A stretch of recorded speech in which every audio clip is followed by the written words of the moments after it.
Macaulay Culkin. That's me. Welcome to my On Film podcast, and an honor to have you here. Well, thanks. Truly, and It's very cheap. It's only $3 to come get in. You know, yeah. This is very true. As I was telling you, the date on there is the day Terminator 2 opened, because it was the day that's the movie that really kind of changed and really made me fall in love with cinema. What's interesting about doing this show and having you here is I grew up watching so many of your movies, and you've been such a part of my life in that way from a cinematic perspective, but we only just met a couple months ago at the LA show for the John Candy documentary. But I always start off this interview asking this question about pivotal theatrical movies that meant a lot to you growing up. I know that you were working at that time when you were growing up. Yes, I knew how the sausage was made. Yeah, yes. But did you have movies that you still went and saw in theaters that were important to you, that made you understand the importance of movies and kind of what they mean to people outside of yours? I mean, like, certain kind of touchstone movies, like for me, Princess Bride. You know, that one, that's a forever kind of movie. You know, that's one of those. Pee-wee's Big Adventure. You know, I did Red Letter Media. We reviewed that one, and it was Mike Sokolasa. He was like, it's pretty much a perfect movie. It's like you can't really pull it apart. You know what I mean? It is structurally it's wonderful. Those are kind of films that kind of stuck with me. I mean, I was big into Big Trouble in Little China. Oh. Man, you know, John Carpenter. Yeah. Oh yeah. No, I'd say I'll bring up like Jack Burton. And somebody says, "Who's Jack Burton?" I go, "Jack Burton, me." Those were the kind of things. I mean, I kind of skew towards the fantastical, and you know, kind of, and I like a little whimsy too. You know, yeah. When you were seeing those films, though, as somebody who was working in the industry, and you would come across a movie that you loved because you were in the industry, would you ever reach out to filmmakers or actors to tell them what you thought about their performances or what you thought about their films, or were you just kind of more of a fan of an audience member? I was more of a 9-10-year-old. Yeah, really. You don't really think that way. Yeah. I mean, for me, I just kind of always just did my work. You know, I didn't think about it like in a career kind of thing or whatever. I kind of let things kind of come to me.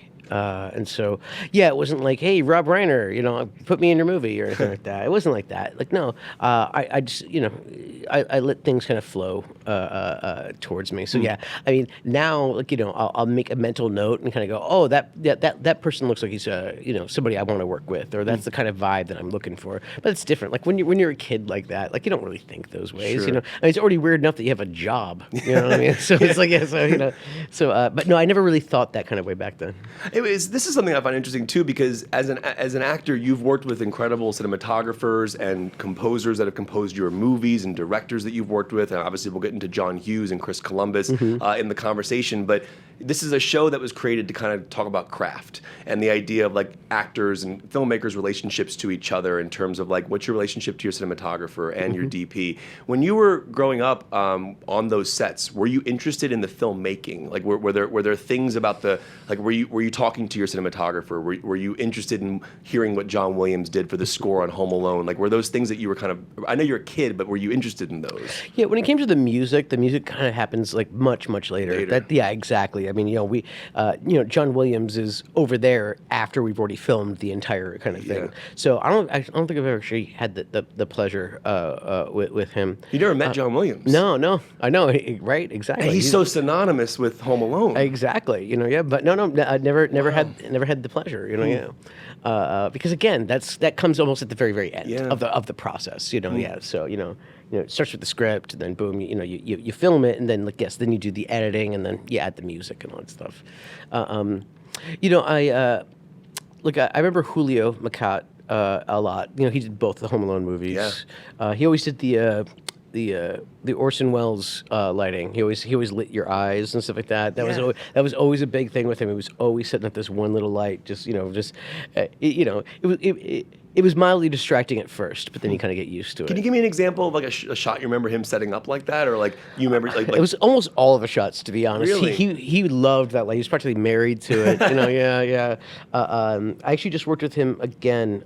Funny enough, it was the one of those Chase commercials, the ones with Kevin Hart and Catherine O'Hara. Is he still doing the lighting? I know. Yeah, he did the. Yeah, I even joked with him about it too.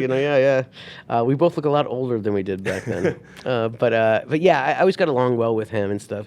It's interesting because as I get older, I work more with the cinematographers and stuff like that. I always talk to them about framing and this and that. Trying to tell the story. Before it was kind of it wasn't that. They kind of they kind of let the kid off the leash a little bit, and they had to keep up with what I was doing. Whereas as you get older, it's like it becomes more collaborative. I mean, because really, filmmaking, just by its very nature, is the most collaborative art form there is. 100%. You have the actors doing their thing, you have the writers writing, you have the directors directing. I mean, you have people painting with light and all that kind of stuff.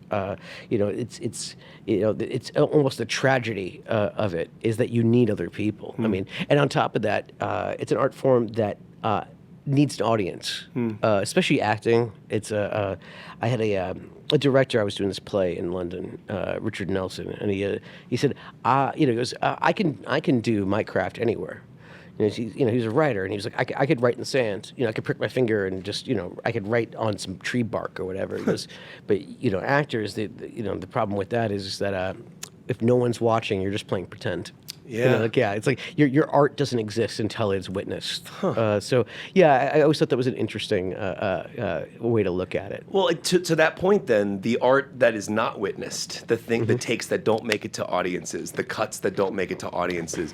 Do you have particular memories of shots or work you've done that never made the light of day that is important to you and it was still artistic to you? There's a temporary nature to this kind of stuff. Yeah, there's certain times where I'll watch something. And I'll go, I know there was a take I liked more. Interesting. Like that kind of thing. I mean, that's kind of the nature of it a little bit. Certain times, I gave you gold on that one. It's like, no, I mean, but at the same time, again, that's kind of out of your hands because, it's all about collaboration and stuff. There's not any kind of one silver bullet kind of memory that I have when it comes to something like that. Nothing that made me particularly miffed or anything like that. It's funny. We were doing Home Alone. It was the aftershave scene. Because originally I did that. It was written so I did that speech. So I just memorized the entire speech. And then I show up. They're like, "Oh, do you mind mouthing along to the song?" And I never heard it before, but I was like, "All right, cool." They played it a couple times in my ear, and then we just did that. And then we also did the speech because it was one of those things. Okay, when you're hiring a child. When producers are hiring a child for a part, do you know what they want the most, more than anything else? They want the kid to remember his freaking lines. I mean it. It's because it's hard. It's hard. So I was always really good at that. I could always spit lines. If I lost my place, I would just see the script in my head and I could just read it. It was like that. And so, I was always good at, give me the spiel. I can rattle it off. Were you studying at night before you went to bed or something like that? Would you just read the script in bed? Yeah, as a kid instead of reading books? That's what it was. It was repetition. Yeah. Really, you just kind of you just do it and do it and do it. It's samurai. What it is a samurai. He has a sword in a sheath and he pulls it out and he just keeps on doing that. He just does it thousands of times, and so that when it comes time to actually pull it out, you just one smooth motion, you could cut someone's head off, kind of thing. So that's the same thing when it comes to acting. It's at least when it comes to memorizing lines and stuff, you just have to keep on just repetition, and also, the older I get, the harder time I have remembering my lines. I think that just called aging. Yeah. I mean, I'm experiencing that right now. My wife's like, "Hey, didn't you take out the dog an hour ago?" I'm like, "I don't remember if I did that." Yes, I know. Believe me, I don't even know what I had for breakfast this morning. That's my dad. That's like a famous line my dad says all the time. You and I met at John Cundy, the documentary that we did a Q&A in Los Angeles. It was an amazing event. It was Ryan Reynolds, Colin Hanks, Jen and Christopher Candy, yourself, Martin Short. I mean, remember he did that spit take for us? That was yes. And this was the first time I'd ever met you, and it was such a special night, and it felt so special to be there. And I could tell, especially when I first watched the doc before we had that moment. If people haven't seen it, it's called John Cundy, I Like Me. It's on Prime Video. You can also find Fallout there as well. We'll get into that shortly. But that documentary was, when the moment it ended, I remember texting Ryan and saying the Macaulay Culkin section of this documentary is one of the most profound and moving things I'd ever seen, because I just never had thought about that idea of you being a kid on set and then this actor, John Candy, checking on you. But can you speak about the experience of that doc, and like as you revisited those memories, the catharsis maybe you found or therapeutic aspects you find when you kind of relive those moments and think about how special that time was for you in that film? It was funny because I'd been. They were trying to track me down for a while. I think Colin and I have like a mutual friend, and so they reached out, and I got these two little boys at home, so usually it's like, yeah, I'll get to that later, and there's no such thing as later. So I know that there was that, and then I actually ran into Chris Candy at Whole Foods of all places. And he asked me about it. I said, yeah, like, again, I'll kind of get around to it, kind of thing. Did you know Chris a lot prior? Not really. I mean, I think we maybe met, like, back in, like, 1988 or something like that. Oh. But, I'm only 8 years old, Yeah. Again, I don't even remember what I had for breakfast. But yeah, no, so it took a while, but it was, they had Ryan hunt me down. I actually, he texted me, and I said, wait, I've been burned before by a fake Freddie Prinze Jr. Yeah, I need a proof of life-esque photo. Wait, a fake Freddie I'm Prinze just Jr.? joking with him. Okay, I was like, wait a second. And then he sent me a video of him blow drying his hair. And I was like, okay, this is the real deal. So yeah, he invited me to do it. It was really cool. Actually, on the press line, I talked to Colin, and I said, okay, who was harder to track down, me or Bill Murray? And he didn't even blink. He goes, you were the hardest one. You were I was the last person that they got. Again, I just kind of never got around to it, that kind of thing. But I'm really, really glad that I did it. I'm glad that I was invited to do it. Well, firstly, because it's probably going to be the last movie where I'm the youngest member of the cast. But no, it was, I hadn't thought about John in a while. And it kind of it kicked up like some dust. It kicked up some, some pollen. I was getting weepy about it because I just hadn't thought about him in a while. And yeah, actually, after I was done with it, because I didn't want to cry on camera, but I cried when I got home. Really? Yeah, of you course. just get home and just kind of let go. Just a little let go, let go. I wasn't curled up in a ball or anything. But yeah, I had this thought where it's like that film was a love letter to him, and it really does do him justice. But I also looked at it as a party, a celebration. Yeah. And I think he would have gotten a real kick out of me showing up to his party. I think he would have gotten an even bigger kick about meeting my kids. Because they're a lot like me. So it was really, really nice to be invited and be a part of that. Yeah, he was a very special man. And like I said, they did him justice. It was one of the things that I think it was Ryan was saying. He goes, I want this to be the last John Candy movie. Yeah. Yeah. And yes, because it's better that than going out on Wagons East, I guess. But, yeah, no, it does him justice. And it was really cool to be a part of that. Yeah. So it was wonderful. And you speak in the doc, though, like how he would just check in on you. And and as a kid, you probably didn't even understand at the moment how powerful that was, that this guy was taking the time to do that. Do you remember when he asked you how you were doing? Do you remember what as a kid were you going, oh, I'm fine, I'm good, I'm just kind of moving on, kind of thing, or yeah, you of course everything's fine. Because even then, I mean, you're a professional. You show up. I think I say this in the doc, but it's you know your lines. You hit your marks. You find your light. Boom. You could do those kind of things. And so clearly the kid's doing great because he knows what he's doing. That kind of thing. But yeah, no, there weren't a lot of people that asked me how I was doing.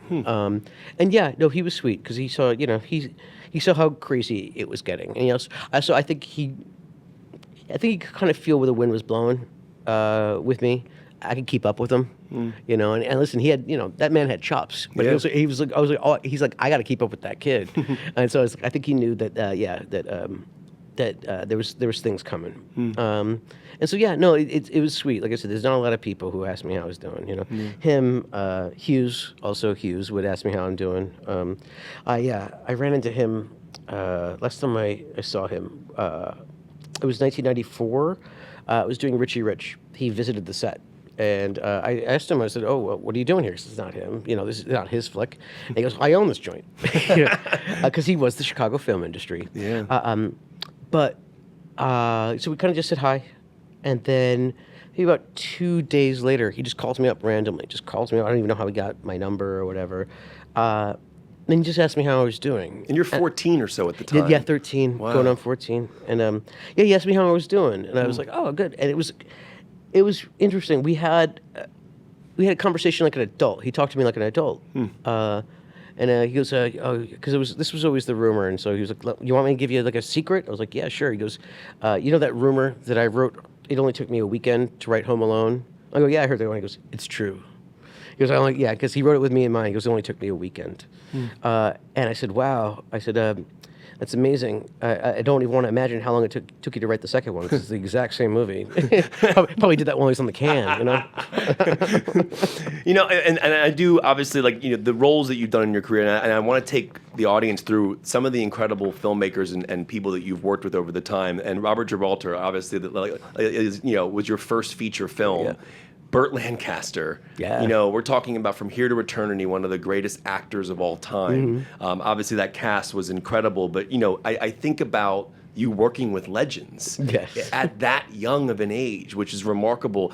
Do you remember anything specifically that Burt kind of instilled in you that you've taken with you as an actor? Because, like, I mean, again, you're a kid, so you don't really know at the time. Like, this guy's done. You probably know. His name is Burt. Like, he's not like Burt Lancaster. Yeah, Like, yeah. No, I remember because gosh, I don't even know how old he was. I mean, he looked old. I just knew that he was like old.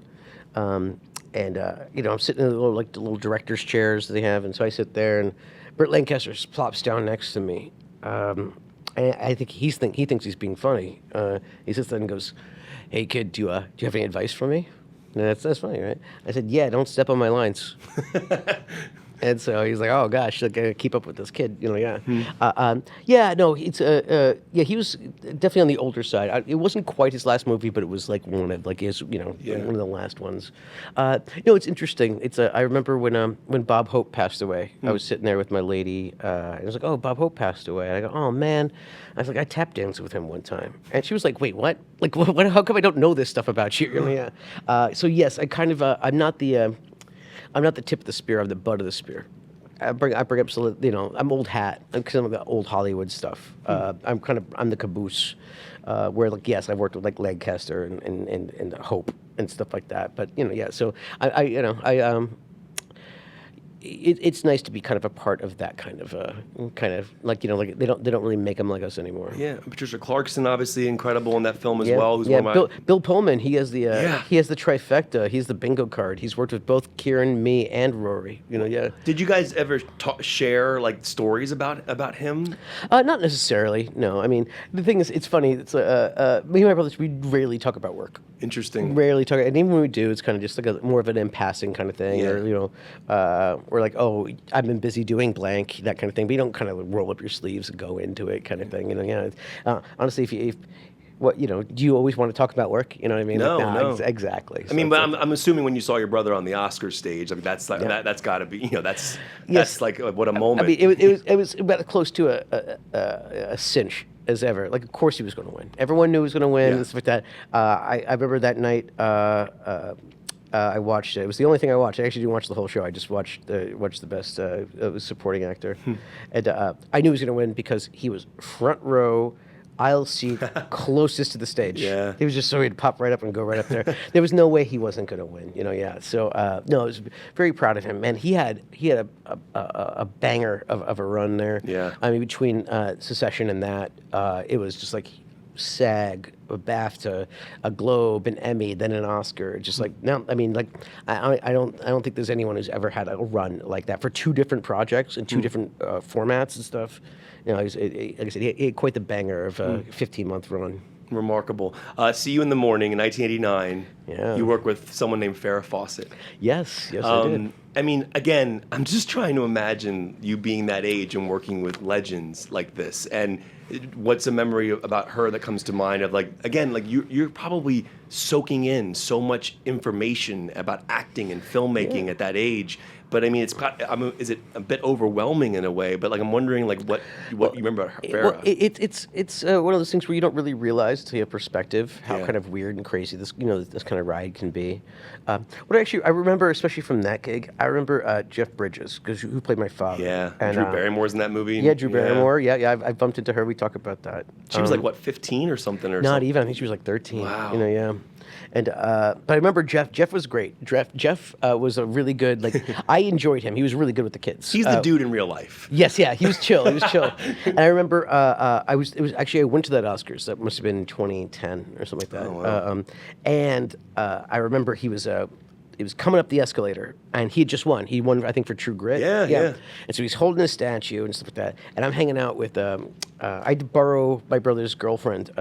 He was dating Emma Stone, so she was my date for the Oscars. And she had just done Zombieland with Woody Harrelson. So Woody Harrelson's hanging out with us. And then, so here comes Jeff Bridges up the escalator, and boom, he lands up there. And the first thing he does, he turns to me and goes, "Son." And it's like, you remember see you in the morning. Like, yeah. Oh And then the next thing out of his mouth was he turned to Woody and asked, "Are you carrying?" So Also, Zombieland has a great Bill Murray cameo. Yes, indeed. Yeah. Wow, what an amazing story. Circling back real quick to Uncle Buck, obviously this is like the next film in your filmography. Yeah. The interrogation scene is a scene that's obviously iconic. It's talked about in the documentary. I don't know. I want people to understand how brilliant that scene is just from an editing perspective, but also from the delivery perspective, because the timing of that is amazing. And I think you talked about a bit about how John helped you with that scene. And can you speak about like how that was recorded and what it was I was familiar with Dragnet. It was on Nick at Night at that point. I still watch it. It's on YouTube. It's so corny. I love it. So yeah, no, honestly, that was just me. Boom, clean, just working on it. I had to be snappy, so I made sure I was really snappy. And I just remember day of, first take, I just reel it all off, and I could tell Candy was like, "Oh, I got to keep up with the kid now," like that, because I was ready for it. Deadpan, the whole works and stuff. I think we only did that in about 4 takes. Wow. And yeah, each one clean, just clean as a whistle. I think he might have flubbed. I think on the third one or something like that. But yeah, I was man. No, he had to keep up with me a little bit, which was good. But yeah, I think he knew I had chops. Yeah. But yeah, no, that was, like I said, I want that clean. Boom, it works better. Like, so like, yeah, like, I mean, they cut and stuff like that. But you could probably just watch the master and it's like, boom. Oh, you did it in the one. exact same thing, all in one take. Yeah, no, didn't have to break it up or anything like that. Yeah. That's that part in the doc. I think it's either John Hughes or Chris Columbus talks about that scene when John's getting in the car to go to the racing track, and he's like, he was seeing his own kids in the reflection. Because he had a little boy and a little girl too. I mean, I mean, that was the beauty of that man. I really. remember because it was that day he was. Because he was always very boisterous. Like, again, he was good with the kids and all that kind of stuff. He was always joking around and everything. And I just remember that day he was very somber. His energy was completely different Because of the scene he was doing? Yeah, because he was there, and then, wow. So it's one of those things where, like, yeah, I could tell at 8 years old. It's like, oh wait, no, this is. You let him be, like, no more joking around with him. Like, let him do his thing. But I just remember how somber he was that day, and kind of just going, yep, just sit there, just sit there and be cute. So I was like, all right, I can just sit there and be 8 years old, sure. So I'm going to use this as a way to kind of dive into the rest of the filmography, because have you ever seen the movie Babylon? The Damien Chazelle film? No, I have not. So basically, there's a scene in that film. The movie's about old school Hollywood, and like in the film, we're transitioning from the silent era to talkies. And Brad Pitt's character is kind of like a silent era actor who doesn't really know how to transition into the talkie era. So Gene Smart plays this reporter who basically kind of writes this piece about the death of his career, and she basically kind of tries to console him when he goes to meet with her, and she says to him, in 100 years, someone's going to turn on your work, and you're they're going to flicker back to life. And it's this beautiful idea of being immortalized in cinema in a way that that you really don't get really anywhere else. I mean, music and movies have that ability to live on past our lives. And I wonder what that means to you as an artist, to know that in 100 years, someone's going to flicker back on one of your films and you're going to come back to life. And I bring this up for a reason, and I'll explain in a second, but I'm just curious, what that means to you. And do you think about the story you've told in the filmography and the work you've done? Yeah, it's funny. It's because it was always kind of just, I just worked, I just did gigs and things like that. Yeah. But now that I got kids, they're watching my work. Right. That means something else. You know what I mean? That's, especially through your kids, it's you have a legacy beyond yourself. But they're also seeing their dad at They a young age. They have no idea it's me. They have no idea it's me. They watch Home Alone and they go, "That's Kevin." Are you serious? Yeah. How old are your kids? 3 and 4. So they don't even understand. No. The 2 days ago, my oldest, he wanted to see pictures of me and my siblings, and I pulled out an old family photo, and he looks directly at me. He goes, "That kid looks like Kevin. Who's that?" And I said, "That's me." And kind of just waiting for the other shoe to drop. And he's like, "Oh, well, anyway." And I'm like, oh, "Okay, cool." Got to keep up the illusion for as long as like possible. Santa Claus. It's like Santa Claus, exactly. Wow. And so, but it's really great that I have some of these things that I can show my kids, and that kind of live on. That's really what's the most meaningful thing, is that they get to watch some of these things. I can't wait till they get a little older. They can start watching the Uncle Bucks even and stuff like that. And then and then boom, then Party Monster, and Saved and all. Yes, and Fallout when they get to 17 and 18 years old, maybe. It might be a little gruesome for them now. Brutal for that. But it's interesting because when we were at the John Candy Q&A, you told a great story about showing your son Home Alone, and he did the dance. Yes, yeah. And you got up and did the dance, and it was I remember leaving that night, and I was talking to my wife afterwards. I'm like, I can't imagine what that must be like to have footage of your father at that as a kid at that age. And I was just wondering how. So when did you start laying the films out for your kids? In the sense of what you just woke up one morning and was like, "Hey, it's time to start watching some of my films." How does that work? I mean, it kind of happens naturalistically. I mean, it's not like I laid out my filmography or anything like that. It just it's, I'm a Disney princess now ever since the Fox acquisition, so it's just there. It's there. During November, December, there's the Home Alones, and so it's funny. It's just I watch it with a different perspective now. Do you explain? So you don't tell them up front, by the way, this is me. No. You just put the movie on. Just watch a movie. Yeah, let's just watch a movie. Wow. They love that. They love the it's kind of this great fantasy. That the kid gets one over on the adults. Always when and I think that's why it kind of has this timeless kind of thing, because everyone has kind of felt that way. Even harkens back to when you were a child and how you did that. So it's one of the things that appeals to them. They'll and see, my oldest especially, he thinks that he is Kevin. He thinks that he's Kevin, which is kind of a testament to kind of just generally. I think a lot of kids felt that way. Yeah. And so so he goes, "You think you're Kevin?" Yeah. I said, "So you remember setting up the traps for the burglars?" He's like, "Yep. You remember go down the stairs on a sleigh?" He goes, "Yep, sure do." I go, "You liar! That was." You lying liar who lies. Those paid for your shoes. Do you like your shoes? But yeah, no, I love watching it through their eyes and watching them, And like I said, at some point it's going to happen. They're going to be watching it, and they're just going to turn and go, "Hey, wait a second." And I know some kid at recess is probably going to spoil profound. it, but yeah, it's going to dawn on them all of a sudden, and then it's going to be like, it's been me all along. What a beautiful thing to have and be able to share with your kids. It's interesting you talk about rewatching it and from a different perspective. Is there a certain element of being brought back to that age when what is it like to see yourself on screen in the growing up on camera in a way? Yeah, it's. See, other characters, it's not you, but no, but still, because that's the thing, is that it's kind of hard to kind of separate some of that stuff. I'm watching that scene and I go, "Oh, I remember, hiding my Pepsi can behind this thing or whatever. I think about all the little weird details and those kind of things that went into the actual production of it. Yeah. I can and have allowed myself to get like lost and watch the story, just the way it was intended and stuff. But no matter what, I'm going to be thinking of like, oh, Julio and that freaking light in my eyes and stuff like that. I'm going to, no matter what, I'm not going to have that raw experience that other people have, just because again, I knew how the sausage was made.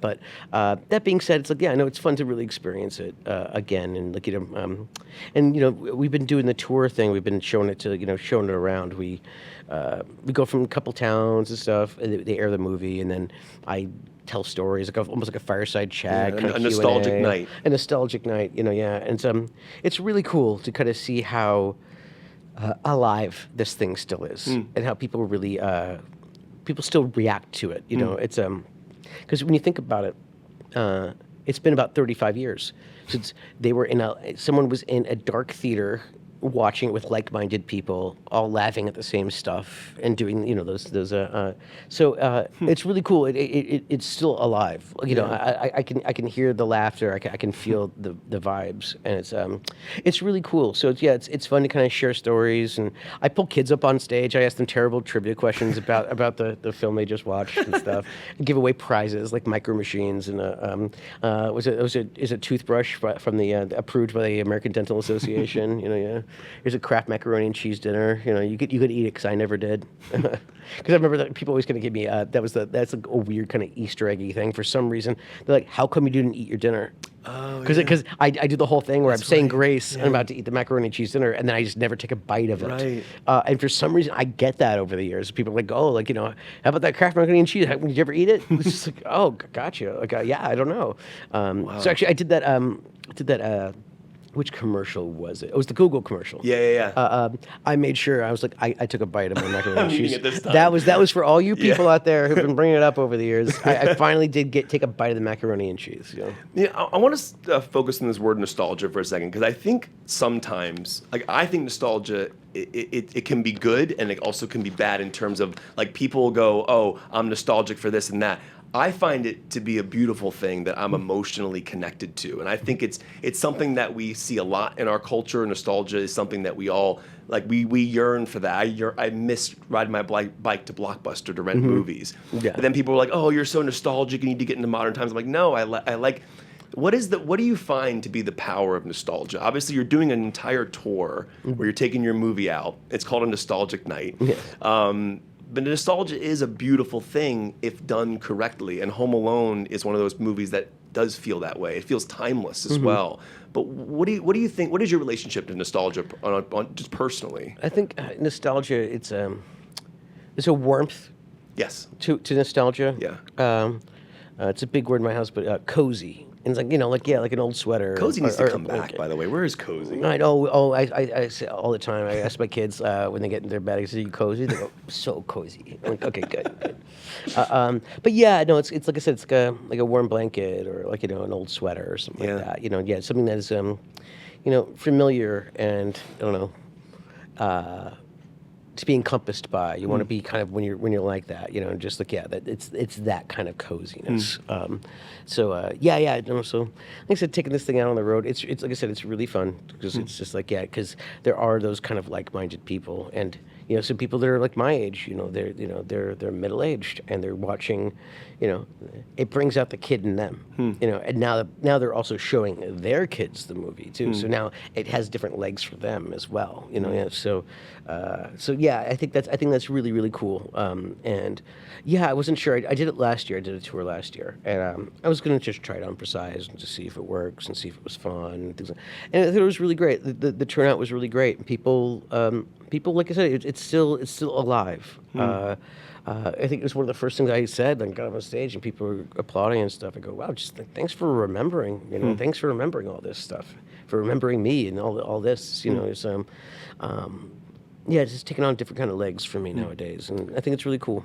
I'm just going to say this up front. I know you've been asked every question ever about Home Alone, and I know you've told stories multiple times over the years. You're going to be doing this on tour as well. But as somebody who grew up on those films, I'm just going to take the chance, since I have you here, you mentioned the aftershave sequence. I'm sure you've told the story a million times, but I would just love to, like, the memory of, like, actually, like, clapping on your cheeks and like that actual moment for you, because it's such a moment. And then on the poster, it's a different image than the bathroom one, which is cool. And I was just wondering, like, just your memory of, like, that scene, if you could just walk through it. Well, because originally, it's I had the whole speech ready, and then they asked me to mouth along, and they ended up using both. Yeah. But what it was 'cause I cut my teeth on, like, I loved Looney Tunes. Looney Tunes stuff is great. Yeah. And it's like, how Wile E. Coyote, kind of like walk off the edge, and he doesn't fall down until he looks over. Like, it's that kind of visual kind of humor. And so, doing the aftershave thing, and no, I just didn't move my hands because it's funnier. Like, oh, if it burns so much, why are your hands still on there? Like, that's the gag. Yeah. And so that was just naturally what I did.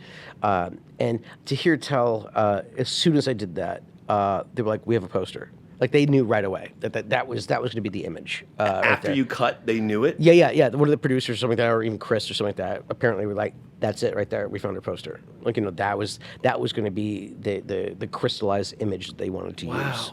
And yeah, for me, it was like I said, I was just doing a gag. Again, it was like, it felt very Looney Tuny, like that kind of thing. It was like, just like, so yeah, I know.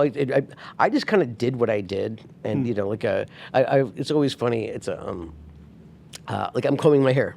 I did that thing that kids do. Yeah. They don't comb the back of their head. I even notice I don't do that. I did that on purpose. Yeah. Like, there's a lot of, like, little nuance kind of things that you do. But yeah, when it came to, like, the cheek smacking thing, like I said, that just what felt natural. Like, that was again, that was the gag. That was the Looney Tune. And then the poster, did you redo it for the poster? Yes, of course. Oh, so they didn't. I did that face so much. Boy, howdy! Like, I mean, like, are you kidding me? Like, it got to the point where it was kind of like I had to be, like, told, like, okay, you got to stop doing it.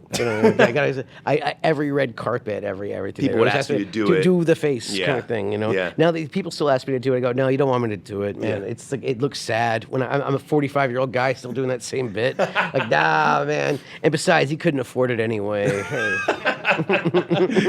I brought up John Williams earlier. That score. Like, John Williams, obviously, you think of Star Wars, you think of all but the Home Alone score, speaking of nostalgia and warm blankets, that is one of the best scores of all time. And I know when you were younger, when the film came out, and at the premiere, obviously you're seeing the film for the first time. Whenever you saw it for the first time, but the music is then added in, as you mentioned, in a separate section of it. What was your reaction to that music? And did you even understand it at the time? But then has it grown in a different way now for appreciation that John Williams scored you? Yeah, no, I think it's the appreciation grew over time, because when you're 9, 10 years old, that John Williams doesn't really mean all that much to you. Like, you know what I mean? Like, it's once you start having perspective and really kind of understanding the context. No, I think it was woven and integrated so well. Like, it felt like it was, like, supposed to be like that, and it was always like that. I remember we were doing the second one, and doing dailies, when they kind of, the stuff you filmed the day before, kind of just run off all the takes. They used to, Chris would always have open dailies. Like, during lunchtime, go in the theater, you guys could eat lunch and watch the dailies. And I just remember there was something, I don't know, there was some kind of scene where it was just looking out, I'm like looking out the window or something like that. And so and I just in the back of the room going, somewhere in my memory, and then just okay. He goes, yes, that's exactly what we're going to do. You know what I'm going to do. Like, it's just like, yep, we're going to do it again. And I was like, yep, I can see it. It was already kind of baked in at that point. We're like, yeah, that's the way it's supposed to go. But yeah, it's yeah. I mean, I own it on vinyl. It's on rotation during my Christmas season. You bought the vinyl? Yeah, of like, course. do you at Amazon or like what? I can't remember exactly where I bought it, but I got the vinyl. Yeah, it's on the rotation, especially around this time of year. I start with the Christmas music right around now. Probably about the second week of November. So, my kids are of course, like any kid, they're super into Christmas. So, but yeah, I just start putting on Christmas music, and they specifically ask for it. And my youngest especially, he's got a song in his heart. And like, yeah, he tries to memorize it as it's playing. And like, that's not how memorizing works, but it's interesting you bring up like the idea of like that idea of music and everything and filmmaking. Like, vinyl is something that I'm super into, and that kind of harkens back to that idea of nostalgia as well. physical media. I have 2,000 Blu-rays because I like to physically like pull them out, put the disc in. Vinyl, I like to read the actual The liner notes. Yes, Yeah. and I just think that I love that that's making a comeback in a way. And so do you have a big vinyl collection? Have you collected vinyl for a long time? Like, how often do you listen to vinyl? I have a pretty solid vinyl collection. Hell yeah. Yeah, I got the Touchstone kind of like albums and stuff. I'm part of the Third Man Record Club. Dude, Jack White. Yeah, the Jack White. I went to I think I was in Nashville. And I Nashville went is to where it is, yes, yeah. it's awesome. Yeah, it's like pretty much a Record of the Month club kind of thing. Like, I mean, I think he only does it quarterly, but yeah, no, I get random like Loretta Lynn like albums. It's like Columbia House. Remember Columbia House? Yes, it kind of like that. Yes, yeah. So I think it was like Carol Carpenter live from Central Park and stuff. It's nice. It's kind of a because you never know what you're gonna get kind of thing. Yeah. So I get a lot of those, and like kind of have them. I don't really alphabetize them. I kind of just like, okay, here's the stuff I want more handy than others. You know what I mean? I got all the Christmas stuff that's separate. Here's stuff that I'm never going to listen to, but it's in my collection, like that kind of thing. There's stuff that looks good, but you're never going to listen to it, like things like that. But yeah, no, I listen to records with my kids. I used to, especially more when they were a little younger. My oldest, he's a big fan of Queen. He likes Queen. He likes Queen, Good and taste. also he likes the Ramones too. I remember when after he'd take a nap, I'd put on a Blitzkrieg Bop, and he could barely speak, but he goes, let go. I'm like, yep, all right, cool. Like changing his diaper, going, yep, let's go, buddy. But yeah, he loved Killer Queen. We had a whole dance routine and everything. Yeah. That's incredible. Yeah. It's interesting because obviously you're a musician as well. Kind of. Well, I mean, you think about like dialogue it has a music to it. Oh, yeah, there's some music right? to it, yeah. Yeah, and like I remember I was interviewing Christopher Walken once. We were talking, and I was asking him about like the musicality of his dialogue and like Yes. like if you watch his scene in Pulp Fiction when with the watch, the way he inflects his voice. Yes. Is musicality in dialogue something that you think about and kind of the way your words flow together and maybe not so much when you were younger as a kid, but it's something maybe it was like did you ever feel there was musicality to your dialogue? I mean, kind of. You have to kind of like. Here's the thing: is that at least for me, I don't try to overthink those kind of things. Sure. You kind of just, you kind of just embody what you're doing. It's one of those things. I was doing American Horror Story. Yeah. And it's kind of almost like a soft rule on that set. It's never tell me what I'm good at. You know what I mean? Because I don't, because then I'm just me thinking about that. Interesting. And yeah. So I remember one of the directors. He's like, he goes, I don't know what it is. He goes, for some reason, he goes, I call action, and you just walk differently. And I go, oh man, now I'm thinking about walking. It's like if I say zucchini to you, what do you think of? Zucchini. Yeah. You can't stop thinking about zucchini. Yeah. So yeah, you kind of like when it comes to like the music, of the language, you don't even think about it.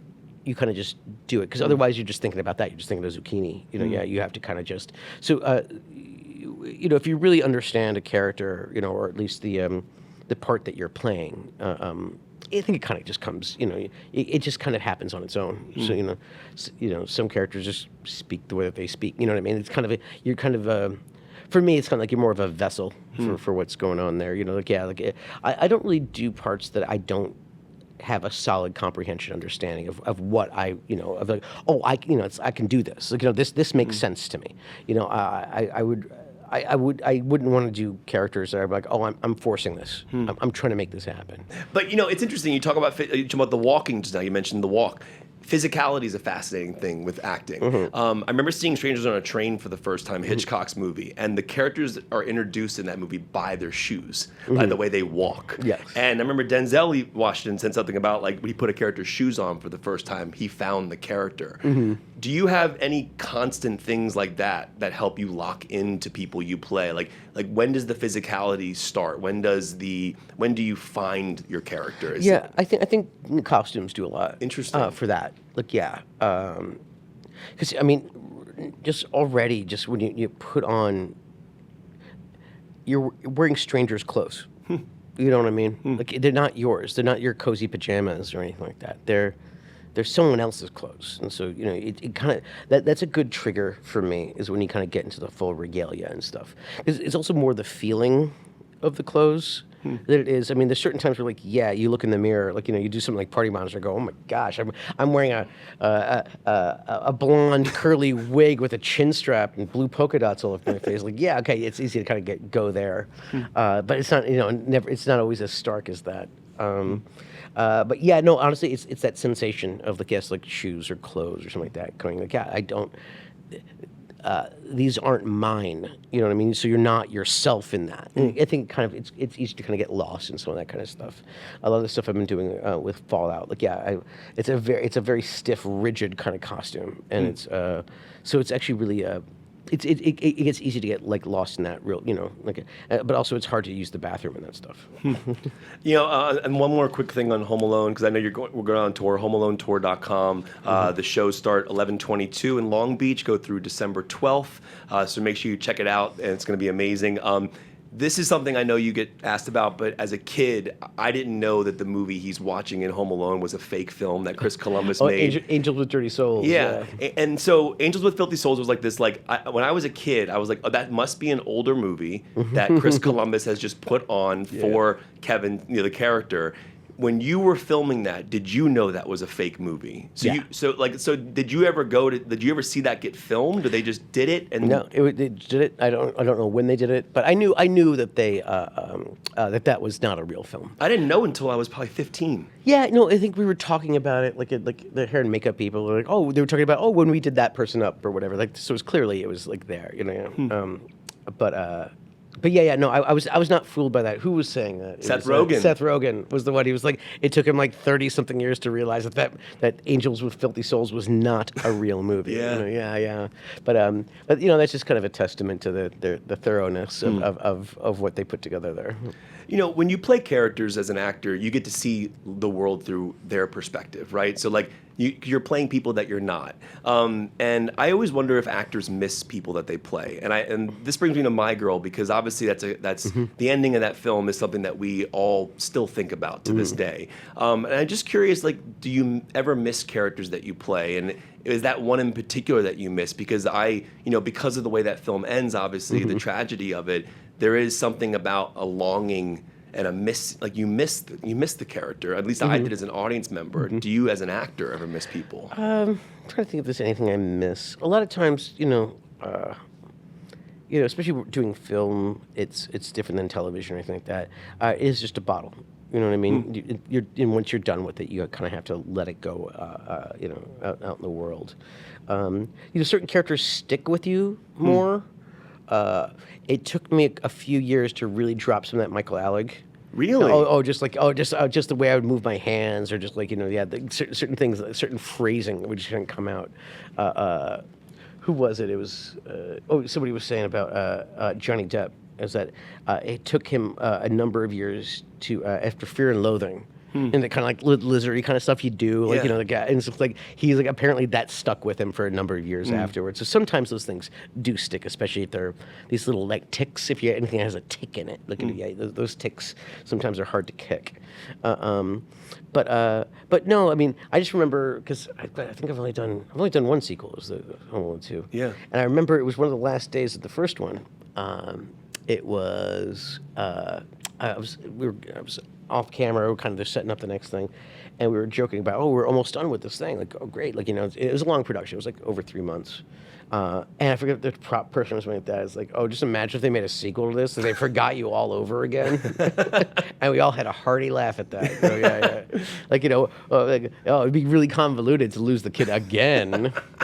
Okay. Oh, the way you're lost in the second one is brilliant. The editing and the production of that sequence. It's funny when he's actually the first one awake there, stuff like that. There's a lot of like little cute like kind of things that because again it's John Hughes is a very good writer, and he knew the trick of a sequel, which is like you pretty much do the exact same thing, you just up the stakes. That's pretty much, and that's so this is pretty much a textbook sequel, really. It's just like boom, same thing, just a little just bigger. Now it's in New York City or whatever, and in kind of playing around with expectations. But it's the same thing with the Back to the Future movies. Sure, there's always like that. There's always the Leah Thompson bedroom scene, like where he wakes up and he doesn't know where he is, It's just like, there's certain things you kind of set your watch to, and it's like, yeah, that's what sequels, so John was really good at that. Like, he found that.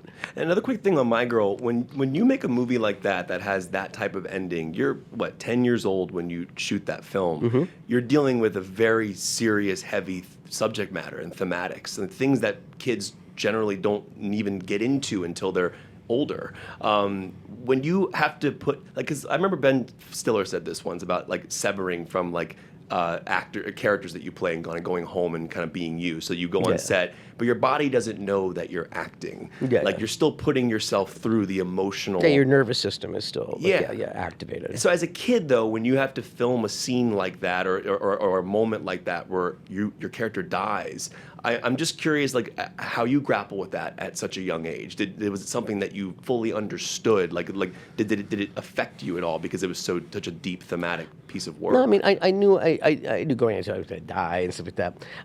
Honestly, I was working with the bees. To be honest, man, it's funny that would not fly, like, literally bees. But the way they did that, they wouldn't do that today. Looking at it's because they put this stuff on my fingertips. It smells like the queen bee. So they were actually attracted to my hands. Like, so I wasn't a threat. Whoa. And so I was doing this. They actually released like thousands of bees on me. Like, imagine that. Are you joking? No, I'm not joking. Those are real bees. No, it was boom. I thought maybe they put you in a plate shot or something. No. Those are real freaking bees, man. Oh my gosh. That would not fly nowadays. Boy, howdy. And so they just told me to wave my hands in front of my face so the bees can get in front of my face so it looks good for the camera and all that stuff. They told me not to touch anything. Because at one point I touched my pants, and boom, they were just attracted to my pants. They said as soon as the yolk cut, they had like soapy hot water. Boom, I do that, wipe it off, and then just dart into the woods. The bee handler gave me a piece of advice, and he says, human beings run faster than bees fly. Wow. And I was like, but I'm 10. How fast do you think I am? But they stuck a bunch of bees on me. So I'm thinking more like that. I'm thinking about How many takes is that? We did 4 takes. Takes. Okay, as a kid who got stung, I remember getting stung 15 times mowing the lawn when I was 12, and I've never recovered from that. I didn't get stung. I got a stinger in my neck, but that was me doing this. Like, it didn't sting me. My neck went into the stinger. Oh, wow. It didn't break off or anything like that. It didn't have any venom or whatever. But that was the only take where I was like, nope. Like, as soon as I felt that, like, boom. But they did 4 takes of that thing. And just. But that production, I swear, that we were shooting in Orlando, and it was like kind of the same area where we were doing the bees, and they had these trappers. I remember because they had a baby raccoon. I thought that was really cool. They had a baby raccoon with them, and I found out later that it was like, what they were trapping. They would because it's the lake that me and Anna jump into. Yeah. And so. They were doing the lake, and so what they do is they catch the water moccasins, those snakes that are poisonous. They catch the water moccasins and then cut them into pieces, and then they would use that as bait for the snapping turtles, and then they would take the snapping turtles and cut them up and use them as bait for the alligators. And I'm just like, what lake are we jumping into? Jeez, have you ever heard of a swimming pool or something? Like wow, like. Just alligators and snapping to, and like, oh my gosh, like, they're throwing bees at me, and there's alligators everywhere. Like, like I said, some of that stuff wouldn't fly nowadays. Yeah, that's absolutely crazy. I remember it's funny because when I was growing up, because I saw your movies as a kid, when you finally made The Good Son, I was like, oh, I can watch an R-rated movie now, right, Mom? Because I've been watching Mac's work for years, so he's in it. I can go see it, right? Yes. And I drop an F-bomb in that one, yeah. And that's kind of what I wanted to get at, because that was an R-rated film. I think you were like 12 or 13 when you made it. I will never forget the dog scene, because I remember, because that kind of started this idea to me that, like, for some reason when I watch films, it's harder for me to watch an animal get hurt than it is to watch a human being. Yes. And but I just that's such a dark film, but it's great. You and Elijah are fantastic in it. When you make an R-rated, because was that your first R-rated film? I believe so. Yeah. And so, like, what dropping an F-bomb? I guess you were 12 years old. Like, what was that experience like working in the R-rated world? And also, like, the dog scene to me still haunts me to this day.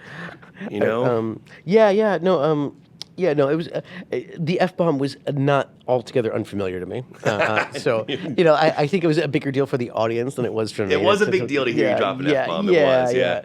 But I just remember the dog, because it was a proper pit bull, and they had the handlers, and it was when we do that scene where I'm kind of get up to its nose and stuff. Yeah, that's a real dog. That's like a real thing that we're doing. The dog is wearing a harness with those like the metal kind of wire, the ones that really could hold a lot of weight. Oh wow! And it was holding like him back, and I shit you not, those handlers were behind me going, "Get him, sick him, kill him!" Like trying to get the dog really pissed off at me. Oh my god! I was just like, yeah, again, the kind of stuff that they, like that wouldn't fly today. But they were telling the dog to kill me. Wow. And they kept on, and I just loved the director. He goes, "Can you get closer?" I'm like, "Closer?" Like, so I remember that. I remember, that was kind of going, we're starting to skirt the line of comfort for me. And It's a scary film. You talk about Back to the Future. Don Burgess, who shot that, shot Richie Rich. Alan Silvestri, who scored Back to the Future, scored Richie Rich. And that's got to be incredible. I mean, Don Burgess is one of the greatest DPs of all time. Do you have memories of him as a DP? I mean, I think back to the McDonald's and all the things that are in the movie. I was like, I want a McDonald's in my house. That'd be amazing. But now that I'm talking to you, I'm like, man, like you're a kid working with like legendary DP, and then obviously the film is scored later by Alan Silvestri. We all know the Back to the Future music. Yeah. So does that mean something to you now that maybe it didn't mean back then? But by the time I got to Richie Rich, I was pretty well checked out at that point. Because you go on the hiatus shortly after. Yes, that's the last film I did for like 8 or 9 years at that point. Because I was experiencing some major burnout. Yeah. So rightfully so. I mean. Yeah, I was doing 2 films a year. Just back to back to back. Every year. I hadn't done a full year of school, like in a school. I think since first grade. Wow. At that point. So I was kind of starting to check out a little bit. And again, you don't really work with the music supervisor almost at all, really, especially when you're just a kid too. But I just remember because you brought up Rocket Gibraltar, that was directed by Don Petrie. Yes. Dan Petrie directed Richie Rich. So my young career was bookended by Petrie's. I worked with his dad, and then I worked first to last. Yeah, first to last. So Don and Dan. Yeah. When did you come to that realization? When you booked it?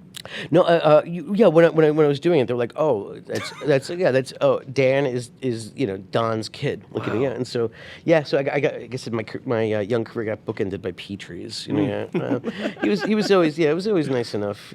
But again, I was starting to get pretty burnt out. I was always tired. I just remember always feeling tired, and it became less and less fun over the years, like kind of thing. And it's one of those things where I was like asking for a break, and I wasn't getting a break.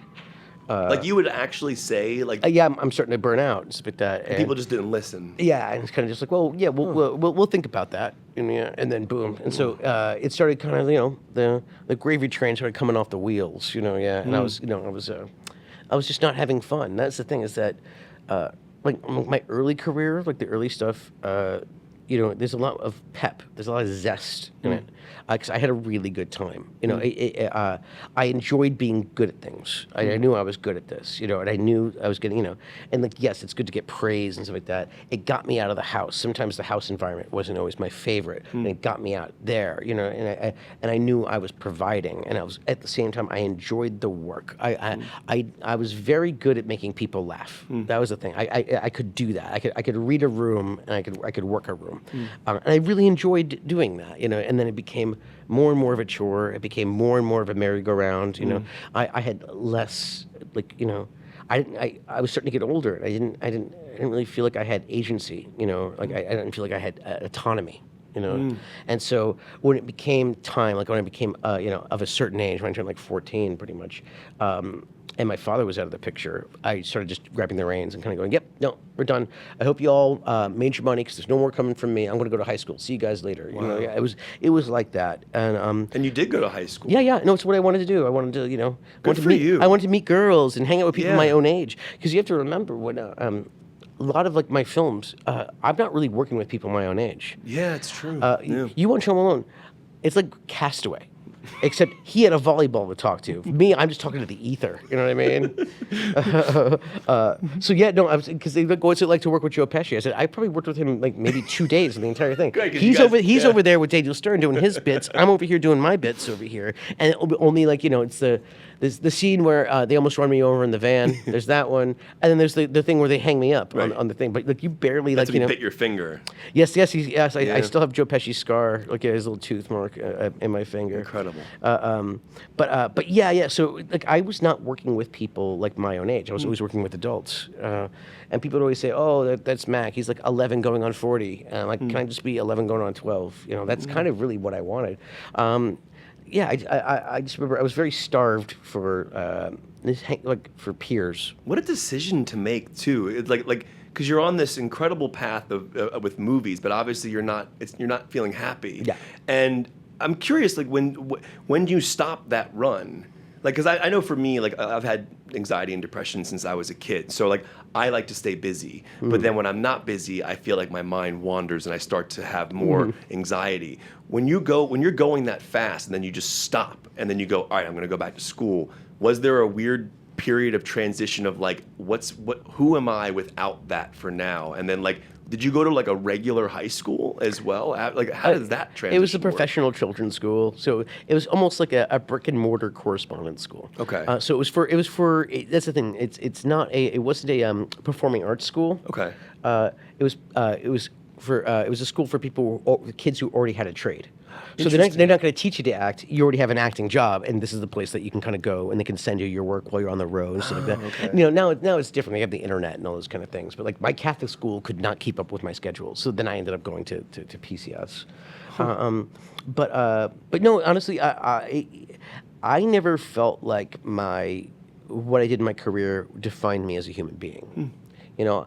Yes, I liked the validation that came with it, but I didn't live for that validation. You know what I mean? Like it was, if anything, actually started becoming burdensome. And so no, there wasn't that much of a whiplash to it. It was just, it's just tricky, because.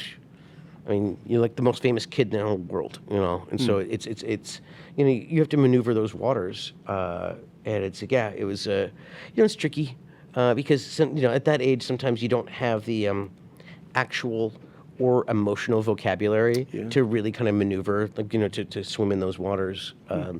But I did my best, and like I said, I had friends. I wanted to go to parties. I wanted to kiss girls. Like I wanted to do those things. And so, like I said, I kind of just grabbed the reins. And when I stopped, I decided I thought I was never going to do it again. Like boom, I was done. I was never going to act again or whatever because, again, it wasn't fun. I was losing my passion for it and all that. And then you kind of get older, and you start thinking about it. It's like anyone who the tail end of high school or whatever. You start figuring out what do I want to do with my life? Yeah. Do I want to be a lawyer or a doctor or this or that? Were there any routes you were considering outside of acting prior? Not really. That's the thing. I was kind of floating. I wasn't sure. Yeah. And then what it was, I thought about it, and it was like I did enjoy it, the work, and I was good at it. And the thing is just that I didn't find this line of work. It found me. And so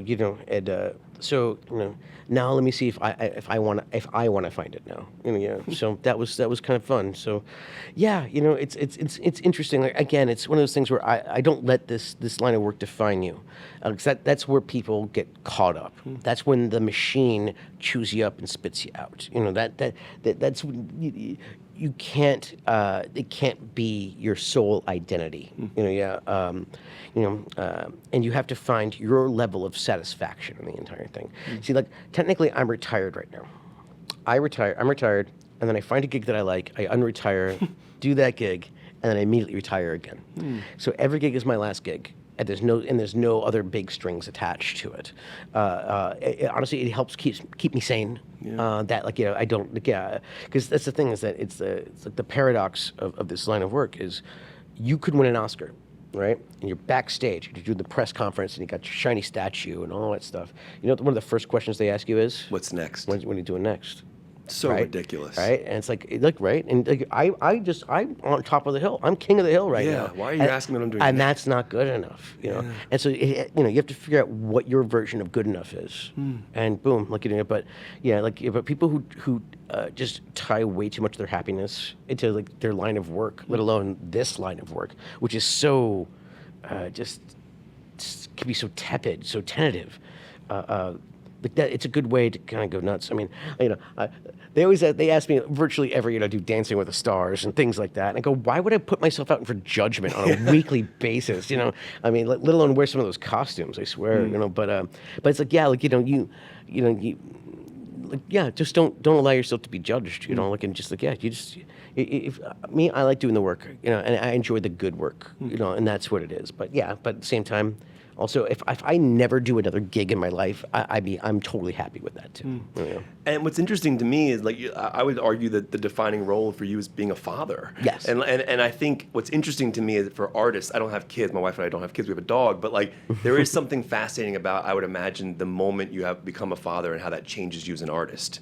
Because there's an emotional depth, obviously, that comes with that. And I'm curious, you said your kids are 3 and 4. 3 and 4. Before having kids and after having kids, do you see a definitive line as to who the artist that you are, and when you read material, do you feel differently about it as a dad? Yeah, no, it changes the lens that you see things through, for sure. I think and feel and do for them. Now, whereas before it was like, no, I did it. This is all about me and this and that. No, and it's also it's a thing. It's having kids. It's I've never been more vulnerable in my life. It's scary. Especially if you're reinventing the wheel like me. Having good examples in what a father is. I'm making myself vulnerable to them. It's one of the things I say to Brenda. I said, take this as the compliment that it is. I said, nobody can hurt me the way you can, and I mean that in a compliment. Is that I've let you in, and I'm letting these little guys in. Wow. And so it makes you more vulnerable. It makes it so you can, you just want to protect that. And it's scary. But this chapter has been also amazing. It is my best work. Definitely, my boys. They're good, strong, well-behaved boys, and I'm very, very proud of them. I use the word proud. That's a word that I didn't really hear a lot of when I was a kid, and I want to make sure that they know that I'm proud of them. So and they're really good kids, and now they're starting to get older, and they can have conversations now. That's so cool. I love picking their brains and stuff. Also, I love being a fly on the wall when they're chatting with each other. Oh man, just a fly on the wall, man. It's like, no, they're good kids. They're endless source of entertainment and stress as well. But What I found really beautiful about everything you just said, and walking through your whole career, so I know we have to get out of here in a couple minutes, is you took control back of your life, and you found your true meaning in that way of being a father. It makes me, I'm get teary-eyed just thinking about it, because it is kind of beautiful to think about, as we went through your whole career, how you took your power back. Yeah. And where you are now. So I always end the show on a couple rapid fire questions. Okay. Just a couple quick things. And this is a question I love to ask because there's so many great films that we all watch in our lives. If you could rewatch a film for the first time, meaning that you don't remember the memory of it, and you get to experience it completely again for the first time, what is it? Wow, something for the very first time. Probably just because it was such a source of wonderment.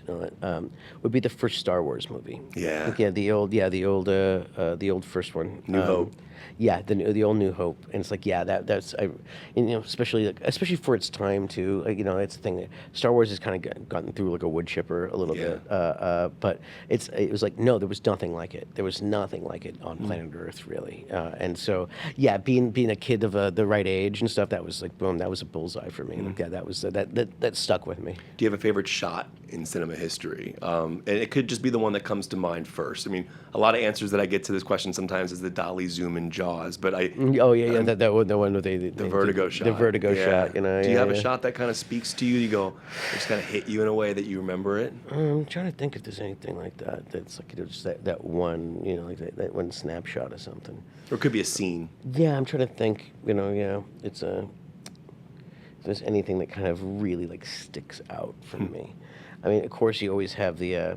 Like I got to show. This was fun. I got to show Brenda Goodfellas. She'd never seen it. Oh. And so yeah, That's we cool. watched that together. So it was great, kind of watching it through her eyes Yeah. and stuff. And just that scene, you know, where just like, you know, when he's walking her through the kitchen and all that kind of stuff. It's just like, you know, she was like, oh God, like it's like, yeah, they don't make him like that anymore. Like, you know, yeah, it's like that. You know, it's the Tony 2 times because he says his things 2 times. You know, But yeah, the guy, you know, that was a lot of fun. Just that entire sequence, you know, because I know that, 'cause, again, knowing how the sausage is made, that must have been such a pain in the ass. Oh. You know, but man, was it worth it, you know? Well, then I'll use that to end this. You and Brenda are in Zootopia 2. Yes, we are. Which is coming out the week that this podcast is going to be released, which is, I think, next week. Acting with someone like that you love, that's got to be a fascinating thing. Do you learn anything about Brenda through acting with her that you don't know through just being together outside of performance? And kind of you recorded voice work for this film together in the same booth, which is also kind of a rarity. Which is very rare. Yeah. You know, yeah, because we did one pass of us being separated, but we could see each other through glass, you know, and like so we did that, and then we also just were in the booth together. You know, it was a lot of fun. She has I mean, she's a seasoned vet, and she's done. She's very different. She works very cleanly. You know, I work more dirty. You know, I kind of find it on its feet and this and that. Like, she's meticulous. She makes sure she memorizes everything. Me, it's like, oh, you know, let's see if I can find the right words for it. You know, like that kind of stuff.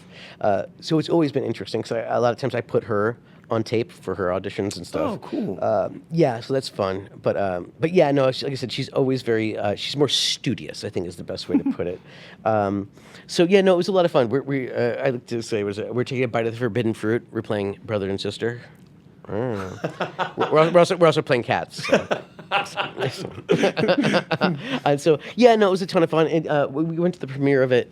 We brought our kids, and yeah, it was really cool watching them watch something that mom and papa did. That was really cool. Do they know it's your voices? No, not yet. Oh, see, we crazy. told them, but they also kind of pitched us up a little bit. So Okay. you know, so yeah, so it's you know, it's not a 1-for-1, but yeah, but also. We're not necessarily the good guys in it, so we're kind of just like, yeah, sure. Why would I tell my kids that I'm the bad guy? You know? Well, Mac, this has been an honor, man. Cool, man. Yeah, no, me too. Genuinely appreciate it. Thank you for your time. Thanks for your time. All right, homealonetour.com. Check out the show.